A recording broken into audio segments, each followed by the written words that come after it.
बिस्मिल्लाहिर्रहमानिर्रहीम।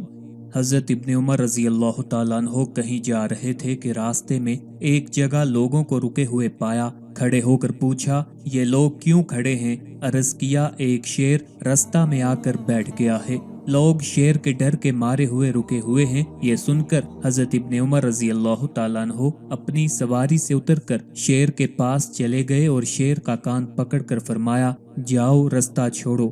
शेर जंगल को चला गया। फिर आपने फरमाया, शेर से वो डरे जो अल्लाह से ना डरे।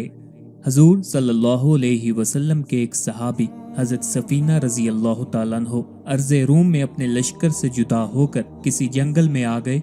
वहां उन्हें एक शेर का सामना हो गया। आपने उस शेर से मुहातिब होकर फरमाया, खबरदार ऐ शेर, मैं रसूल अल्लाह सल्लल्लाहु अलैहि वसल्लम का गुलाम हूँ। इतना सुनते ही वो शेर आपके सामने सरनगू हो गया और आपके साथ साथ गुलामाना तौर पर चलते हुए आपको लश्कर में मिलाकर वापस आ गया।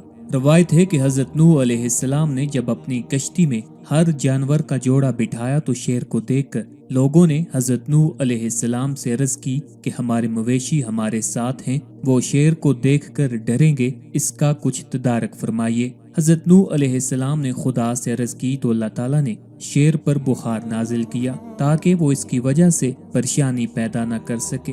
उस वक़्त से लेकर आज तक शेर का बदन गर्म रहने लगा है। एक रवायत में ये भी है कि कायनात में सबसे पहला बुखार शेर पर नाजिल किया गया। लोगों ने फिर चूहे की शिकायत की कि हमारे साथ जो खाने पीने का सामान है ये चूहा उसे खराब कर देगा, इसका भी कुछ तदारक फरमाइए। तो हजरत नूह अलैहिस्सलाम ने खुदा से अर्ज की तो अल्लाह ताला के हुक्म से शेर को एक छींक आई जिसके साथ एक बिल्ली निकल आई, जिसे देखकर चूहे अपनी अपनी जगह दुबक कर बैठ गए।